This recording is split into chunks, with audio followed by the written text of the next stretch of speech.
এবং তোমরা প্র্যাকটিক্যাল ক্লাসে লিখছো থাই মাসেলে পিন পয়েন্ট হেমোরেজ পাওয়া যায়, ব্রেস্ট মাসেলে পিন পয়েন্ট হেমোরেজ পাওয়া যায়, এগুলো হচ্ছে গাম্বোরোর কমন পোস্টমর্টেম লেশন আর কি। এটা নিয়ে একটু আলোচনা করব। দেন ইনফেকশাস ব্রঙ্কাইটিস, ব্রঙ্কাইটিস মানেই বোঝা যাচ্ছে ব্রঙ্কাসের প্রবলেম, এটা নিয়ে একটু আলোচনা করব। আর এভিয়ান পক্স, পক্স হচ্ছে পক্স সবার, এভিয়ান পক্স মানুষের যেরকম পক্স হয় সেরকম পোল্ট্রিরও কিছু পক্সের লেশন পাওয়া যায়, সেই লেশনগুলো নিয়ে একটু আলোচনা করব। ক্লিয়ার? তাহলে শুরু করি। প্রথমেই আসতেছে আমাদের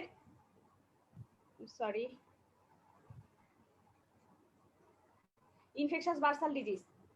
আমি বলেছি ইনফেকশাস বার্সাল ডিজিজের অপর নাম হচ্ছে গাম্বোরো ডিজিজ। গাম্বোরো ডিজিজের নামকরণটা হয়েছে মূলত ইন্ডিয়ান একটা সাবকন্টিনেন্টে প্রথম ইন্ট্রোডাকশন। ইনফেকশাস বার্সাল ডিজিজটা ইন্ডিয়ার এক গাম্বোরো নামক এলাকায় প্রথম পাওয়া গিয়েছিল, এই জন্য একে গাম্বোরো ডিজিজ বলা হয়। দেন এটা হচ্ছে আমরা এভি বিরনা, বিরনা বলতে এখানে কি বোঝাচ্ছে? RNA virus. এটা একটা আরএনএ ভাইরাস। গাম্বোরো ভাইরাসের যে ভাইরাসটা, এটা আরএনএ ভাইরাস। বাই, বাই বলতে ডাবল স্ট্যান্ডার্ড। আর এভি বলতে, এভি বলতে কি বোঝায়? একটু রেসপন্স করো সাথে। পাখি কে ম্যাম? পাখি। হ্যাঁ, পোল্ট্রিতে যে ইনফেকশনটা হয় সেটা হচ্ছে এভি। বাই বলতে double stranded RNA virus. Poultry double stranded RNA virus, avibirnavirus, এটা হচ্ছে ইনফেকশাস বার্সাল ডিজিজের কজাল এজেন্ট। এখানে হচ্ছে এই যে ডাবল স্ট্যান্ডার্ড আরএনএ ভাইরাস বলাই হয়েছে, দুইটা সেগমেন্ট থাকে এই ভাইরাসের স্ট্রাকচারে। আর হচ্ছে এই 5টা সেরোটাইপ অ্যাভেলেবেল। এগুলা সাধারণত তোমাদেরকে ভাইরোলজির ক্লাসেই পড়ানোর কথা, আমি ওগুলোতে যাচ্ছি না। আমার মেইন কাজ হচ্ছে প্যাথোলজিক্যাল লেশনগুলো নিয়ে আলোচনা করা। সোর্স অফ ইনফেকশন দেখো, সোর্স অফ ইনফেকশন হচ্ছে contaminated feed and water and droppings of the bird. বার্ডের ড্রপিংস কয় ধরনের হয় বলতে পারবা? ড্রপিংস এর মধ্যে একটা হচ্ছে ফিসিস অথবা নেজাল অর ওরাল সিক্রেশন, যে কোনো ধরনের সিক্রেশন গুলোকে ড্রপিংস বলা হয় বার্ডের ক্ষেত্রে। Droppings of infected bird.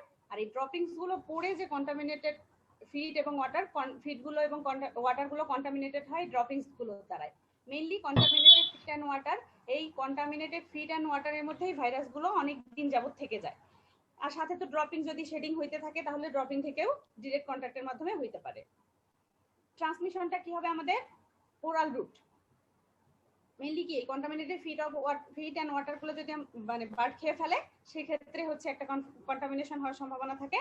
আর একটা হচ্ছে কি এই যে সিক্রেশন গুলো যেগুলো সেগুলো দিয়ে ডিরেক্ট কন্ট্যাক্টের মাধ্যমে হইতে পারে। একটা পোল্ট্রি অসুস্থ, তার কাছাকাছি আরেকটা গেছে, তার ওই যে কোনো কনজাংটিভ বা সিক্রেশন বা রেসপিরেটরি রুট থেকে কোনো রেলস বা কোনো ধরনের ড্রপিংস যদি বের হয়, ওইটার মাধ্যমে পাশের পোল্ট্রিটাও যদি ইনফেক্টেড হয়ে যায় সেক্ষেত্রে এটা একটা রুট অফ ট্রান্সমিশন হতে পারে।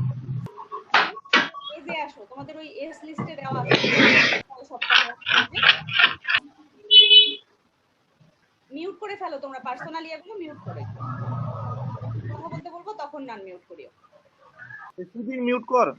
এজ দেখো, এজ হচ্ছে 3 to 6 weeks of age.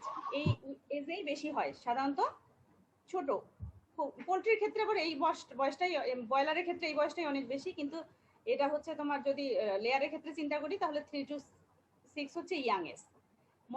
Morbidity হচ্ছে 100%। সাধারণত ফ্লকের সবগুলো মুরগি একসাথে ইনফেক্টেড হয়ে যায়। আর মর্টালিটি 80% পর্যন্ত পোল্ট্রি মারা যেতে পারে। দেন আসো কমন সাইন সিমটম গুলো একটু দেখি। সাইন সিমটম কি প্রথমেই বলে রাখি, ইনফেকশাস বার্সাল ডিজিজ বার্সায় ইনফেকশন করে। বার্সা বলতেই নামটা বোঝাচ্ছে বার্সা। আর বার্সার মেইন ফাংশনটা কি? বার্সার মেইন ফাংশন হচ্ছে ইমিউনিটির সাথে রিলেটেড। বার্সা একটা কি ইমিউন মেডিয়েটেড অর্গান, সেটা হচ্ছে ইমিউনিটির সাথে রিলেটেড। আর যখনই বার্সায় কোনো কিছু ইনফেকশন করবে সাথে সাথে কি হবে, একটা কমন সাইন হচ্ছে ইমিউনোসাপ্রেশন হয়ে যাবে। ইমিউনোসাপ্রেশন যখন হবে আলটিমেটলি তাদের প্রত্যেকটা সিস্টেমকেই এফেক্ট করবে এবং তাদের ইমিউনিটি ফল করলে তাদের কি অন্যান্য অসুস্থতাগুলো বেড়ে যাবে। বডি যদি ইমিউনিটি ঠিক থাকে, এই যে করোনা ভাইরাস যাদের হচ্ছে ইমিউনিটি লেভেল ভালো আছে তাদের কিন্তু কিছু হচ্ছে না আল্লাহর রহমতে, কিন্তু যাদের ইমিউনিটি ফল করতেছে তাদের কিন্তু মেজর হ্যাম্পার করে যাচ্ছে। এই ডিজিজটা সেম, এদের ডেথ রেটটা বাড়েই, মর্টালিটি রেটটা 80% পর্যন্ত যাই হচ্ছে তোমার নর্মাল ইমিউনিটি লেভেল ফলো করার কারণে। ওদের যদি ইমিউনিটি লেভেল ভালো থাকতো তাহলে হয়তো এটা রিকভার করতে পারতো। যখনই এদের ইমিউনিটি লেভেলটা ফল করে অন্যান্য concurrent bacterial infection, viral infection হয়ে আলটিমেটলি পোল্ট্রিটা ডেথের দিকে চলে যায়। ক্লিয়ার? রেসপন্স করো। Clear? Yes ma'am. Okay, then দেখো এর কমন সাইন সিমটম গুলো দেখে কিভাবে বুঝবো? এর প্রথম সাইন সিমটম ধরতে পারো যে ডায়রিয়া হবে এবং সাথে হচ্ছে হোয়াইটিশ ডায়রিয়া হয়। এখানে একটু ছবিটা খেয়াল করলে বুঝতে পারবা। পোলট্রির নর্মাল ফিসিসের কালারটা হচ্ছে একটু সবুজ সবুজ ভাব থাকে, বা খাবারের ফিডের উপর ডিপেন্ড করে হলুদ হলুদ ভাব থাকে, কিন্তু হোয়াইটিশ ডায়রিয়া হবে এটার ক্ষেত্রে। এবং ফিসিসটা হবে খুব স্টিকি, ভেন্টের সাথে আটকে থাকবে, এবং যেহেতু ভেন্টের সাথে আটকে থাকে পোলট্রি সবসময় ভেন্টটাকে পিক করতে থাকে, ময়লাগুলো সরানোর চেষ্টা করে। ফ্লকের মধ্যে দেখবা যে ম্যাক্সিমাম পোলট্রি ওই তোমার ভেন্ট পিকিং করতে থাকে। দেন ফেদার গুলো রাফেল হয়ে যাবে, কারণ জ্বর আসতে থাকে, রাফেল ফেদার হয়, এবং খাবার পানি এগুলো কিছুই খায় না, এবং ধীরে ধীরে ইনকোঅর্ডিনেশনে চলে যাবে, একটা সময় যায় ডেথ হয়ে যায়। এটা হচ্ছে নর্মাল সাইন সিমটম। সাইন সিমটমের মধ্যে ইম্পর্টেন্ট হচ্ছে তোমাদের এটা লিখতেই হবে, হোয়াইটিশ ডায়রিয়া হবে, স্টিকি ভেন থাকবে, পিকিং অফ ভেন্ট হবে। এই মেইন জিনিস হচ্ছে এই দুটা। আর বাকিগুলো তো ধীরে ধীরে ডিজিজের প্রোগ্রেশনের সাথে সাথে ডেথের দিকে চলে যাবে। এটা হচ্ছে নর্মাল সাইন সিমটম। দেখে কিভাবে বুঝবা?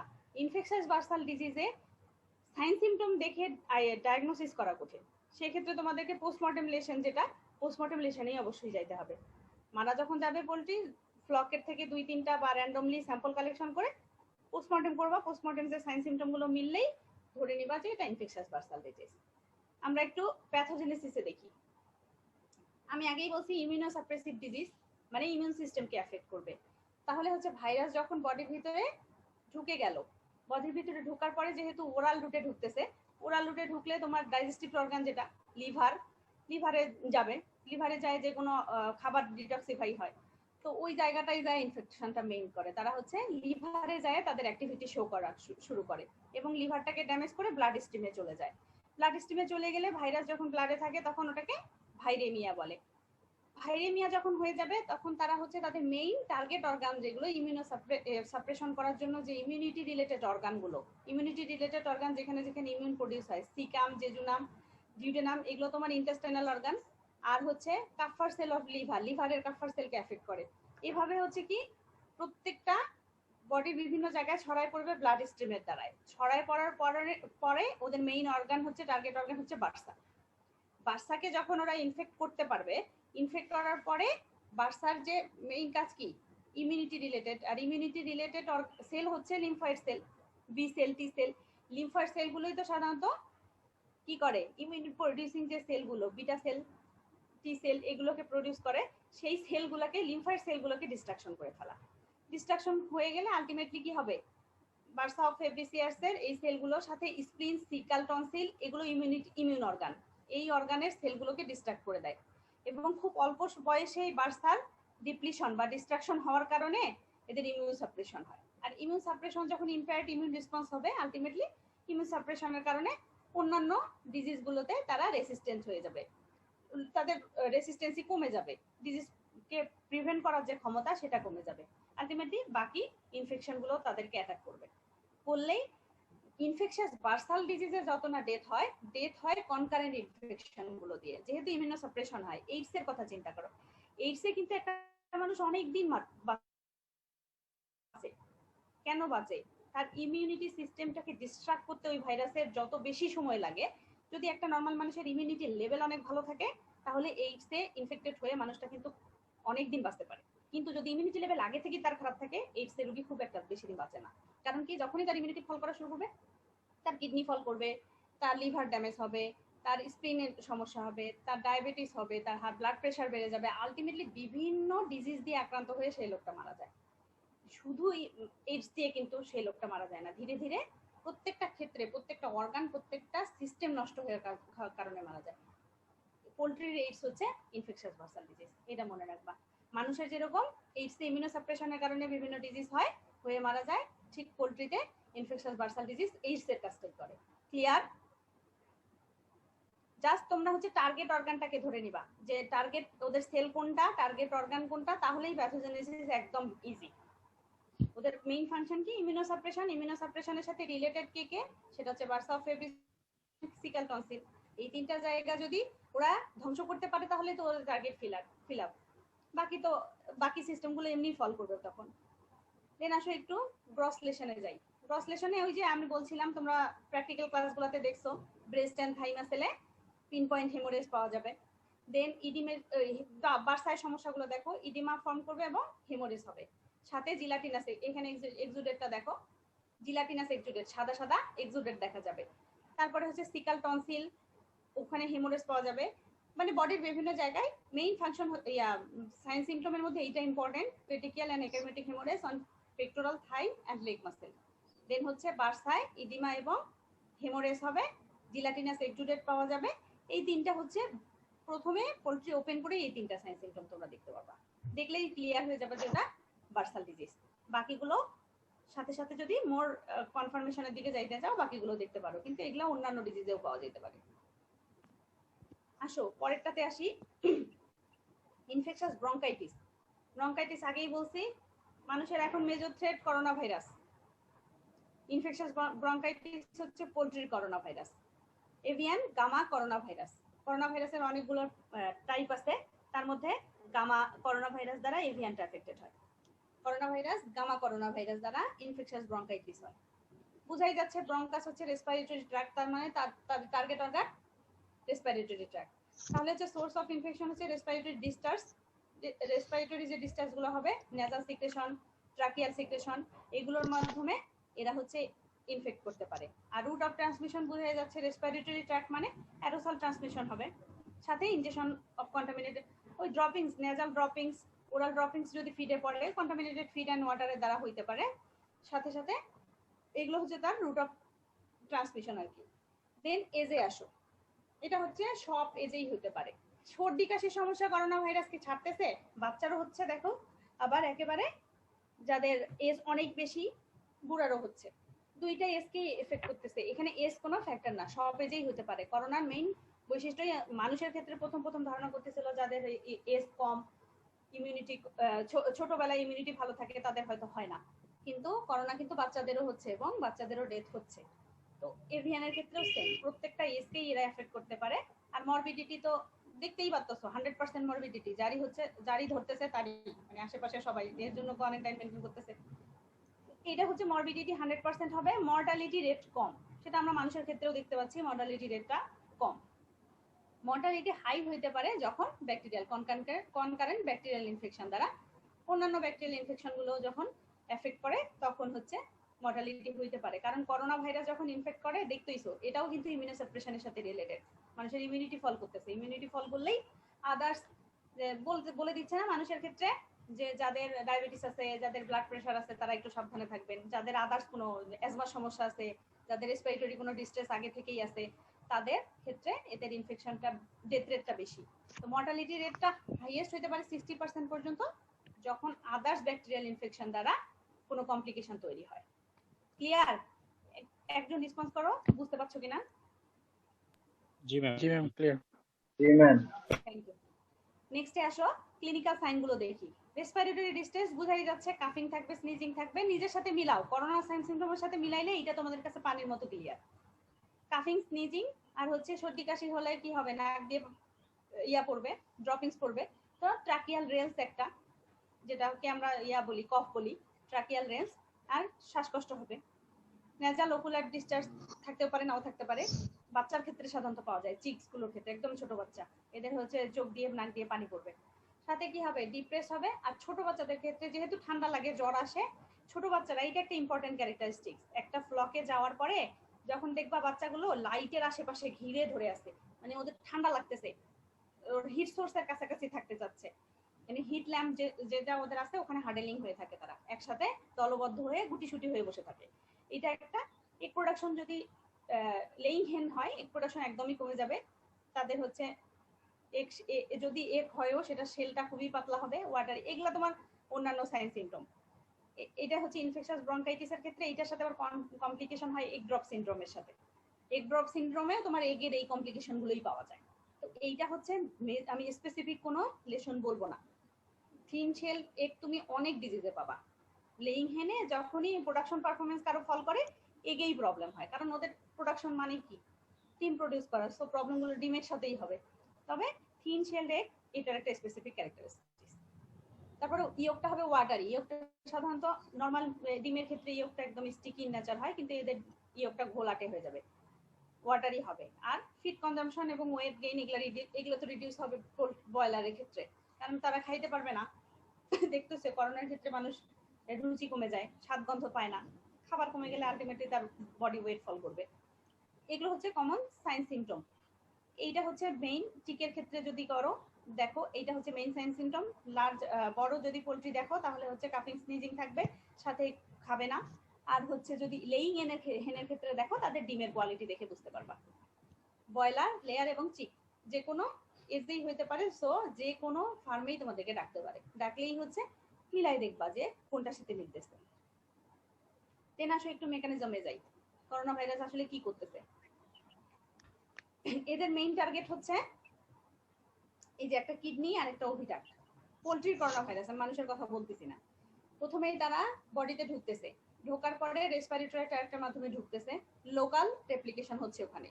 রেসপিরেটরি ট্র্যাক্ট মানে ট্রাকিয়া, লাঞ্চ ঢুকতেছেই তো অ্যারোসল ট্রান্সমিশনের মাধ্যমে। তো সাধারণত রেসপিরেটরি ট্র্যাক্টেই তাদের লোকাল প্রথম রেপ্লিকেশনটা হচ্ছে, এবং লাঞ্চটাকে ডিস্ট্রাক্ট করে তারা ব্লাডে চলে যাচ্ছে, রেজাল্টিং ভাইরিমিয়া। ব্লাডের মাধ্যমে তারা বিভিন্ন বডির বিভিন্ন জায়গায় ছড়ায় পড়ে, কিন্তু টার্গেট অর্গান দেখো কিডনি এবং ওভিডাক্ট। পোলট্রির ক্ষেত্রে কিডনিকে টার্গেট করে আর ওভিডাক্টকে টার্গেট করে। কিডনিতে টার্গেট করলে কি হবে, কিডনি টিউবুলগুলো ড্যামেজ হয়ে যাবে। ড্যামেজ হওয়ার পরে তাদের কিডনির মেইন ফাংশন একটা ওয়াটার রিজার্পশন আছে, কিডনিতে কিন্তু তোমার নিউট্রিশনগুলো রিজলভ হয়ে আবার বডিতে চলে যায়। গ্লুকোজ, ইলেকট্রোলাইট এগুলো কিডনি থেকে সাক করার সময় আবার বডিতে রিঅ্যাবজর্পশন হয়। এই রিঅ্যাবজর্পশনটা থেকে ওরা আঘাত করে। যখন কিডনি টিউবুলসগুলো নষ্ট হয়ে যায়, নষ্ট হয়ে গেলে গ্লোমেরুলাসের যে কাজটা হয়, গ্লোমেরুলার টিউবুলগুলো যখন ডিস্ট্রাক্ট হয়ে যায়, তখন ওয়াটার, গ্লুকোজ, ইলেকট্রোলাইট এগুলো বডিতে আর রিটেইন করতে পারে না। আলটিমেটলি তাদের ডিহাইড্রেশন হয়, মানে প্রচুর পরিমাণে ওয়াটার লস হচ্ছে, গ্লুকোজ লেভেল সবই ফিসিসের মাধ্যমে বের হয়ে যাচ্ছে। আলটিমেটলি কি হবে, তাদের ডিহাইড্রেশন হবে এবং অ্যাসিডোসিস হবে। দেন রিপ্রোডাক্টিভ ট্র্যাক্টের ক্ষেত্রে সাধারণত ওভিডাক্টগুলোকে ড্যামেজ করে দেয়। ওভিডাক্ট ড্যামেজ করে দিলে কি হবে, এগ প্রোডাকশন কমে যাবে, বা এগ যদিও প্রডিউস হয় ওভিডাক্টের কোয়ালিটি খারাপ হবে, ওভারির কোয়ালিটি খারাপ হবে, ঠিকভাবে যে পরিমাণ ম্যাচিউর এগ পাওয়ার কথা ছিল আমাদের সেরকম পাবো না। মানে দুইটা টার্গেট অর্গান, একটা হচ্ছে কিডনি, একটা হচ্ছে ওভিডাক্ট। এই দুইটা জায়গায় আঘাত করে। কিডনিতে আঘাত করলে তাদের বডি ওয়েট রিডিউস করবে, তারা খাইতে পারবে না, মানে খাবার বডির কন্ডিশন খারাপ হয়ে যাবে। আর সেকেন্ডলি হচ্ছে প্রোডাকশন পারফরমেন্স ফল করবে, কারণ রিপ্রোডাক্টিভ অর্গানকে এরা এফেক্ট করে। প্রোডাকশন পারফরমেন্স ফল করবে। প্রোডাকশন পারফরমেন্স ওভিডাক্ট থাকে সাধারণত লেইং হেনের। আর কিডনিতে আঘাত করে কখন, যারা লেইং হেন না, ওদের ডিম নাই, ওভিডাক্ট পায় না, তখন কিডনিতে আঘাত করে হচ্ছে ব্রয়লারের ক্ষেত্রে বা চিকের ক্ষেত্রে যেটা হয়, ব্রয়লারটাকে যদি ওয়েট গেইন করতে না পারে, ব্রয়লার পালার কোনো দরকার আছে? মেইন টার্গেট ব্রয়লার তো ওয়েট গেইন করা। যখনই ওরা এই গ্লুকোজ, ওয়াটার বডি থেকে বের করে দিচ্ছে, তখন আর ওয়েট গেইন হয় না, পোলট্রি দুর্বল হয়ে মারা যায়।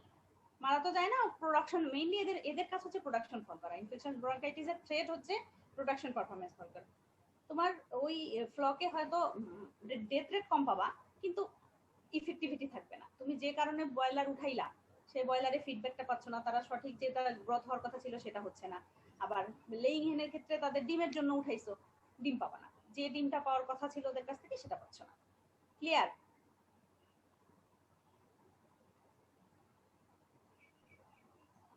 বুঝতে পারছো? একটু কথা বলো, একজন বা দুইজন। জি ম্যাম। মেয়েদের জি ম্যাম। কথা বলো তো, মেয়েরা কি শুনতে পাচ্ছ না, বুঝতে পারছো, কোনো সমস্যা? জি ম্যাম, বুঝতে পারতেছি। ওকে, একটু গ্রস রিলেশন গুলো দেখে নেই। আমি বলছি আগেই কিডনি আর রেসপিরেটরি ট্র্যাক্টকে মেইনলি করে। তাহলে হচ্ছে রেসপিরেটরি ট্র্যাক্টের মধ্যে সেরাস, ক্যাটেরাল আর ক্যাজিয়াস এক্সুডেট। সেরাস কি, ক্যাটেরাল কি, ক্যাজিয়াস কি, এগুলো তো তোমরা জেনারেল প্যাথোলজিতে পড়ছো, এগুলো আর ডিটেইলসে বলতেছি না। এক্সুডেট গুলো সেরাস পাওয়া যাবে, অথবা ক্যাটেরাল অথবা ক্যাজিয়াস, এই ধরনের হবে। আর ব্রঙ্কাসের মধ্যে যেহেতু ব্রঙ্কাইটিস, ব্রঙ্কাসের মধ্যে ক্যাজিয়াস প্লাক, মানে ক্যাজিয়েশন নেক্রোসিস হয়ে প্লাক ফর্মেশন করবে। এখানে ব্রঙ্কিওলের ছবিটা আমি আনতে পারি নাই, ট্রাকিয়ার ছবিটা আছে।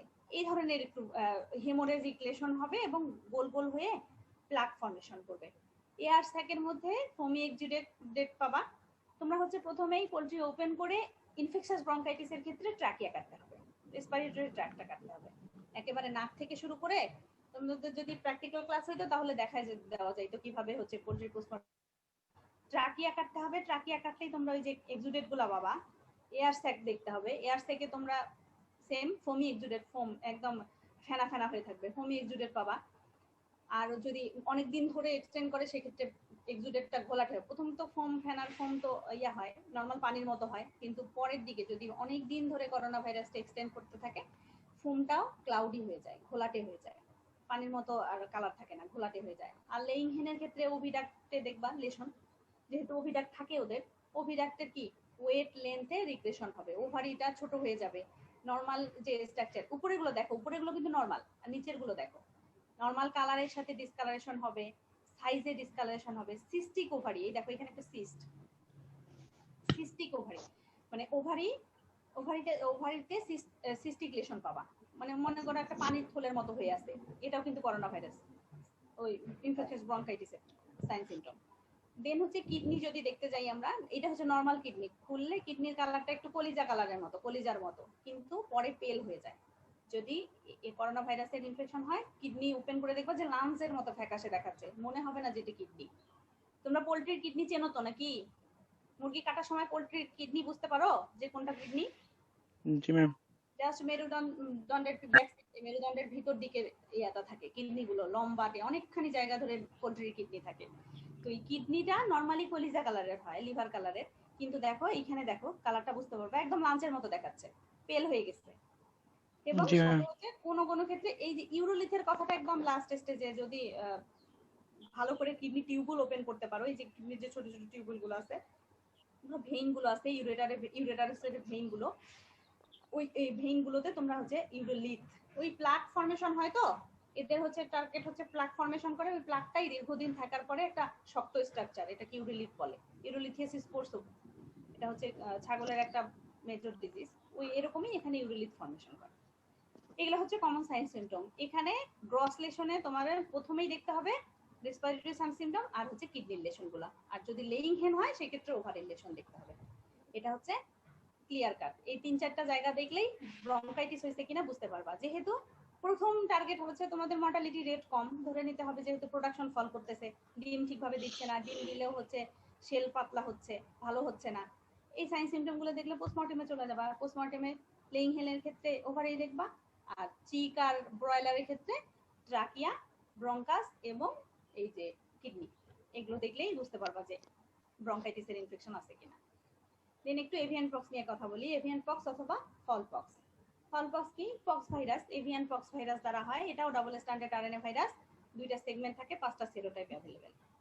সোর্স অফ ইনফেকশন হচ্ছে contaminated feed and water, dropping of infected bird.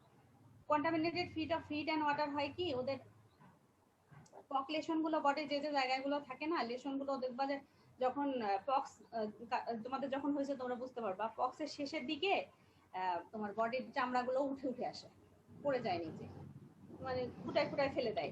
পোল্ট্রিওস থেকে একই কাজ করে, ওই যে ওদের যেখানে যেখানে পক লেশন ছড়ায় ছড়ায় ফেলে দিতে চায়, ওই চামড়াগুলো, ওই স্কিনগুলো যেখানে যেখানে ছড়ায় পড়ে ফিডের মধ্যে বা পানির মধ্যে ছড়ায় পড়লে ওই পানির মধ্যে আবার ব্যাকটেরিয়াগুলো থেকে যায়, পরে অন্যান্য অ্যানিমেল খেলে বা অন্যান্য পোল্ট্রি খেলে তখন তাদের মধ্যে ওই ভাইরাসের ইনফেকশন হয়ে যায়। ওরাল রুটটাই মেইন, আর সাথে সাথে রেসপিরেটরি রুট যদি পাশাপাশি থাকে, টাচে থাকে। পক্স হলে সাধারণত দেখবা মানুষকেও আলাদা করে রাখে, যে এই ওখানে যাওয়া যাবে না, ওই রুমে ঢোকা যাবে না, কারণ এটা হচ্ছে কন্টাজিয়াস ডিজিজ। তো এইটা একটা ফ্যাক্ট। ওরাল রুট হতে পারে, রেসপিরেটরি রুটও হতে পারে।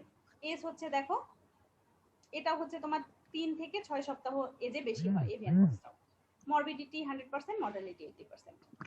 দেন মরবিডিটি যদি একই ফ্লকে হয়ে থাকে, সবগুলো মুরগিরই হওয়ার সম্ভাবনা থাকে, এই জন্য মরবিডিটি 100%। মর্টালিটি রেট 80%, মারাও যায় আবার কিছু বেঁচেও যায়। এখন দেখো ক্লিনিক্যাল সাইন, জাস্ট পক লেশন, এগুলোকে পক লেশন বলে। এই যে পক্সের যে লেশনগুলো দেখো, মানুষের ক্ষেত্রে যেমন পোল্ট্রির ক্ষেত্রেও তেমন, কিন্তু এদের মানুষের যেখানে যেখানে, মানুষের তো গোটা বডিতে ফেদার থাকে না, লোম থাকে না, এই জন্য গোটা বডিতে হয়। পোল্ট্রির ক্ষেত্রে হয় ফেদারলেস পার্টগুলোতে, পম, ওয়াটেল, এই যে ফেসে, এগুলোতে ফেদারলেস পার্ট যেগুলো, এগুলোতে এই লেশন বা নোডিউলার লেশনটা পাওয়া যায়। আর হচ্ছে বাক্কাল ক্যাভিটি ওপেন করলে ইয়েলোইশ টিজি ম্যাটেরিয়াল পাওয়া যায়, যেহেতু খাইতে পারে না, মুখের মধ্যে ভিতরেও যখন লেশন হয়, মুখ বন্ধ করে থাকে, ওগুলো ইয়েলোইশ কালার, ব্যাকটেরিয়াল ইনফেকশন হয়ে ইয়েলোইশ কালার ধারণ করে। আর হচ্ছে চোখের চারপাশে ফুলে যাবে, জ্বর আসে তো, ভাইরাল ডিজিজে কিন্তু জ্বর হয়, জ্বর আসলেই তো মানুষেরই চোখ মুখ ফুলে যায়। সেম পোল্ট্রিরও swelling of eyelids leading to blindness, চোখগুলো এমন ভাবে ফুলে যায় শেষ পর্যন্ত ব্লাইন্ড হওয়ার সম্ভাবনা, মানে পোল্ট্রির ক্ষেত্রে এটা কমন একটা প্রবলেম দেখে নিবা যে এভিয়ান পোল্ট্রি বলো, পিজিয়ন পক্সে বলো, এভিয়ান পক্সে বলো, এদের ক্ষেত্রে দেখবা পক্স হওয়ার আগেই পোল্ট্রির চোখ বন্ধ হয়ে গেছে, বা ম্যাক্সিমাম পিজিয়নের ক্ষেত্রে এটা হয়, চোখে দেখতে পারে না তারা। পক্স হলে ধরে নেওয়া হয় যে ওই ওই কবুতর আর চোখে দেখবে না, পরে ওদের চোখটাই ব্লাইন্ড করে ফেলে। চোখ তো অনেক ছোট, আর চারপাশে এমন ভাবে ঘিরে ধরে, ধীরে ধীরে চোখটা ব্লাইন্ড হয়ে যায়। এগুলো হচ্ছে কমন সাইন সিমটম। দেন আসো একটু প্যাথোজেনেসিসে দেখি। এদের টার্গেট অর্গান হচ্ছে epithelial cell. Epithelial cell of upper respiratory tract, যেহেতু এরা রেসপিরেশন এবং খাবারের মাধ্যমে ভিতরে ঢুকতেছে, রেসপিরেটরি ট্র্যাক্ট এবং মাউথের যে এপিথেলিয়াল সেলগুলো আছে এরা হচ্ছে ইন্ট্রাসেলুলার অর্গানিজম, সেলের ভিতরে ঢুকে মাল্টিপ্লাই করে। তো টার্গেট হচ্ছে এপিথেলিয়াল সেল। কি এপিথেলিয়াল সেল কোথায় কোথায় থাকে? নর্মাল বডি ওপেনিং, যেগুলো ন্যাচারাল ওপেনিং, সেগুলোতে এপিথেলিয়াল সেল থাকে সাধারণত। এপিথেলিয়াল সেলগুলোতে পেনিট্রেট করা খুব ইজি। ভাইরাসগুলো ইনফেকশন করার সাথে সাথে এপিথেলিয়াল সেলগুলোর ভিতরে ঢুকে যায়। ঢুকে যাওয়ার পরে ওখানে রেপ্লিকেশন করা শুরু করে, এবং রেপ্লিকেশন করে ওই সেল থেকে এক সেল থেকে আরেক সেল, পাশাপাশি সেলগুলো তো এপিথেলিয়াল সেলগুলো তো পাশাপাশি ফ্ল্যাটেন অবস্থায় থাকে, একটা সেল থেকে আরেকটা সেল, আরেকটা সেল থেকে আরেকটা সেল, এরকম সেলের ভিতরে ঢুকতে থাকে। এবং ওই সেলের ভিতরে তাদের গ্রোথ ফ্যাক্টরগুলো ইয়া করে, এপিডার্মাল গ্রোথ ফ্যাক্টর রিলিজ হয়। এপিডার্মাল যে সেলগুলো, এপিডার্মাল বা এপিথেলিয়াল যে এপিডার্মিসের যে সেলগুলো, এদের কিন্তু গ্রোথিং অ্যাক্টিভিটিস অনেক বেশি। মানে তারা হচ্ছে রিজেনারেটিং সেল। একটা সেল, ধরো তোমার জিবার কথা চিন্তা করো, জিবায় যদি চা পড়ে, আমরা চা খাই, চা খাওয়ার সময় পুড়ে গেল, তখন কিন্তু তোমার এপিথেলিয়াল সেলগুলো ড্যামেজ হলো। হুট করে গরম চা খেলে কিন্তু জিবা পুড়ে যায় না? রেসপন্স করো, বুঝতে পারছো কথা? জি ম্যাম। হ্যাঁ, জিবা পুড়ে যায় যখন, তখন এপিথেলিয়াল সেল লেয়ারটা ডিস্ট্রাক্ট হয়। কিন্তু জিবা কি পোড়া অবস্থায় সারা জীবন থাকে? আবার কিন্তু রিকভার করে। এপিথেলিয়াল সেলগুলোর গ্রোথিং অ্যাক্টিভিটিস খুব ভালো, ওরা রিজেনারেট করতে পারে। এই যখন এই এপিডার্মাল সেলগুলোর গ্রোথ ফ্যাক্টরগুলো রিলিজ হয় খুব তাড়াতাড়ি। যখন ইনফেকশনটা হয়, এপিডার্মাল সেলগুলো মনে করে, এপিথেলিয়াল সেলগুলো মনে করে যে তাদেরকে বেশি বেশি গ্রোথ করে ওই যেখানে ওদের ইনফেকশনটা আছে ওটাকে রিমুভ করতে হবে, হিল করে দিতে হবে। এই হিল করার জন্য ওরা বেশি বেশি প্রলিফারেট করা শুরু করে। প্রলিফারেট করলে আলটিমেটলি কি হবে? ওখানে জায়গাটা ফুলে যাচ্ছে, ফুলে যায়, একটা লেশন ফর্ম করতেছে। হিলটা এত সহজে হবে না, ভাইরাসের কিন্তু নির্দিষ্ট একটা ইয়া থাকে, 7 দিন, 14 দিন, 21 দিন। ভাইরাল ডিজিজ গুলো এদের তো তোমার ট্রিটমেন্ট তেমন নাই, কারণ এরা নিজে নিজেই ঠিক হয়ে যায় একটা নির্দিষ্ট মেয়াদ সময় পরে। কিন্তু তোমার এপিথেলিয়াল সেলগুলো মনে করে যে একে রিমুভ করতে হবে বডি থেকে। রিমুভ করার জন্য ওরা বেশি বেশি বেশি বেশি প্রডিউস করতে থাকে, প্রডিউস করে ওখানে একটা লেশন তৈরি করে, হুদায় ফুলে যায় একটা পকলেশন। লেশনটাকে পকলেশন বলা হয়। এই পকলেশন ফর্ম করে, ফুলে যায় জায়গাটা, প্রলিফারেট হয়ে যায়, অনেকগুলো সেল ওখানে বড় হয়ে যায়, হয়ে গোল গোল একটা লেশন তৈরি করে। কিন্তু ওই যাইতেও তো সময় লাগবে, সেলটা 2-1 দিনের মধ্যেই পক্স হলে কি দেখবো, মানুষের ক্ষেত্রেই তো প্রথমেই জায়গাটা ফুলে যায়, পানি জমে, ধীরে ধীরে ধীরে ধীরে ওটা একটা সময় যায় ঠিক হয়ে যায়। দেন আসে ব্লাড সার্কুলেট। যেহেতু তোমার এপিডার্মিসের সাথে তোমার ব্লাড ভেসেল থাকে, মাইনর ব্লাড ভেসেল গুলো সেল রিলেটেড হয়, তো ভাইরেমিয়া হবে এবং অন্যান্য অর্গানে যায়। কিন্তু যেহেতু টার্গেট অর্গান ওদের এপিথেলিয়াল সেল, মেইনলি হচ্ছে 2-1টা অর্গানকে ইফেক্ট করতে পারে, সেটা হচ্ছে লিভার এবং স্প্লিন। এই 2টা অর্গান ছাড়া ওদের সাসেপ্টিবল কোনো অর্গান, ইন্টারনাল অর্গান নাই। ওদের মেইন টার্গেট হচ্ছে এপিডার্মিস এপিথেলিয়াল সেল। ক্লিয়ার? খুব সুন্দর। মানে এগুলো হচ্ছে মজা, তুমি যখনই জানতে পারবা ওদের টার্গেট সেল কোনটা, টার্গেট অর্গান কোনটা, এবং কিভাবে ফাংশনটা করতেছে। প্যাথোজেনেসিস খুবই মজা, বললেই পারা যায়। দেন আসো গ্রস লেশনে যাই। গ্রস লেশন এদের 2টা ফর্মে হয়, একটা হচ্ছে ড্রাই ফর্ম, কিউটেনিয়াস ফর্ম যেটা, আর একটা ডিপথেরিক ফর্ম। ওই যে বললাম ভিতরে যদি কখনো চলে যায় কিছু কিছু অর্গানে, সেটা হচ্ছে ডিপথেরিক বা ওয়েট ফর্ম, ভেজা। কিউটেনিয়াসে তো আগেই বলছি, লেশন দেখেই বুঝতে পারবা যে পক লেশন পাওয়া যাবে। কোথায় কোথায় পাওয়া যাবে সেটা, কম, ওয়াটেল, ইয়ার লব, আই এবং সামটাইম ফিট। ফিটও তো কিন্তু ফেদারলেস। ফিটের হচ্ছে চামড়াটা অনেক মোটা, তো ফিটের চামড়াটা কিন্তু শক্ত, তো ওই ফিটে ওদের ইনফেকশনটা করতে সময় লাগে। শেষের দিকে ধরো পোল্ট্রি মারাও যাচ্ছে না, অনেক দিন যাওয়ার পরে দেখবা যে পায়ের মধ্যে গুটি গুটি উঠা শুরু করছে, ওই লেয়ারটাতে ওদের গ্রো করতে একটু সময় লাগে। ডিপথেরিক ফর্মে দেখো, wet pox associated with oral cavity, upper respiratory tract, particularly larynx and trachea. Respiratory tract গুলোতে হতে পারে। এবং ক্যারেক্টারিস্টিক্স আমি আগেই বলছি, ওই যে ইয়েলোইশ কালারের একটা ডিপথেরিক ফলস মেমব্রেন তৈরি হবে। ভিতরে তো হিলিংটা এত সহজে হয় না, যেটা তোমার স্ক্র্যাপ হয়ে যায়, ভিতরে সেটা ডিপথেরিক একটা ফলস একটা মেমব্রেন তৈরি করে, ডিপথেরিক মেমব্রেন তৈরি করে। এবং মুখটা ওপেন করলে, ট্রাকিয়া ওপেন করলে, কাটলে একটা হলুদ আবরণ দেখতে পারবা।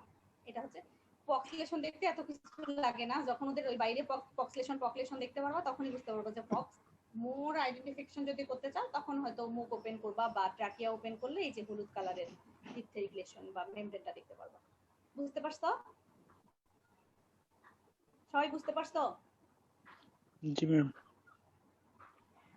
ওকে, কারো কোনো কোশ্চেন থাকলে একটু বলো। জি ম্যাম।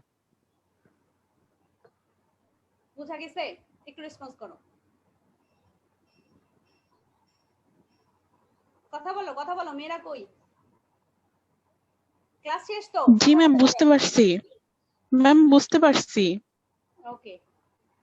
আর তোমাদেরকে হচ্ছে সামনের ক্লাসটা নিয়ে যে কয়টা স্লাইড হইছে, যে কয়টা আমি ক্লাস এতদিন নিয়েছি সবগুলো স্লাইডে আমি দিয়ে দিব একসাথে।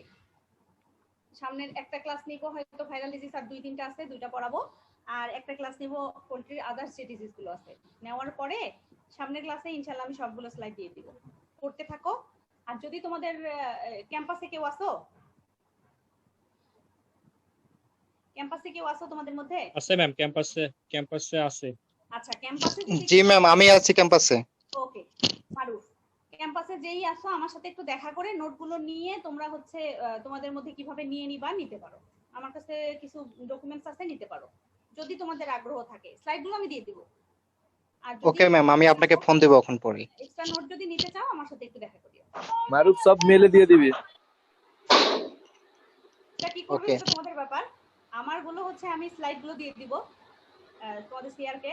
আর হচ্ছে যদি এক্সট্রা নোট কেউ নিতে চাও আমার সাথে যোগাযোগ করবে। ঠিক আছে? ঠিক আছে। ওকে, শেষ করলাম। হ্যাঁ, ভালো থাকো সবাই। ম্যাম, হ্যাঁ বলো। ইনফেকশাস ব্রঙ্কাইটিস কেসে আমরা ট্রাকিয়াল রেলস পাই, মানে ট্রাকিয়াল রেলস মানে বুঝলাম না ম্যাম। রেলস হচ্ছে তোমার ড্রপিংস, যেটা সেটা যখন রেলস বলতে কি বোঝায়, সুতার মতো। সেটা যখন স্টিকি ইন নেচার হয় তখন ওটাকে রেল বলে। ড্রপিং হচ্ছে নরমালি ওয়াটারি ড্রপিং হয়। যখন ওয়াটারি ইন নেচার তখন সেটাকে ড্রপিংস বলে, কিন্তু স্টিকি ইন নেচার যখন হয় তখন ওটাকে রেলস বলে। ঠিক আছে? ওকে, থ্যাংক ইউ ম্যাম। স্টিক আঠালো হবে, ঝুলে থাকবে, পড়তে উঠছে না। ড্রপিং তো টপ টপ করে পড়ে যায়, কিন্তু রেলস হচ্ছে তোমার ওই রেসপিরেটরি ট্র্যাক্ট থেকে ঝুলে থাকবে। ক্লিয়ার? জি ma'am, thank you ma'am. Okay, শেষ করলাম। হ্যাঁ, ম্যাম একটা প্রশ্ন, why control of Gumboro disease is very difficult? চিনি ভালো করে বলো। তোমার হেডফোনটা একটু খারাপ। Why control of Gumboro disease is very difficult? Control, আমি কি কন্ট্রোল করাইছি? কনকারেন্ট ইনফেকশন হয় গাম্বরোর, এটা আমার সাবজেক্ট টপিক না। তারপরে বলতেছি গাম্বরো আমি আগেই বলছি ইমিউনো সাপ্রেশন করে। তো ইমিউনো সাপ্রেসিভ ডিজিজ গুলো সহজে ঠিক হয় না। এই কি ঠিক করতে পারো? না ম্যাম। এটা পড়াবে, তোমাদেরকে পড়াবে, খুব সুন্দর করে পড়াবে, মেডিসিনে পড়াবে। কন্ট্রোল, প্রিভেনশন, এগুলো মেডিসিন, প্রিভেন্টিভ সাবজেক্টই আছে। প্রিভেন্টিভ মেডিসিন পড়বা, ধীরে ধীরে শিখবা। আগে শিখো কিভাবে কি ইনফেকশনটা হচ্ছে, লেশন গুলো কি হচ্ছে, এখানে শিখো। খুব সুন্দর করে মেডিসিনে পড়াবে এগুলো। ঠিক আছে? আর কোনো কোশ্চেন আছে কারো?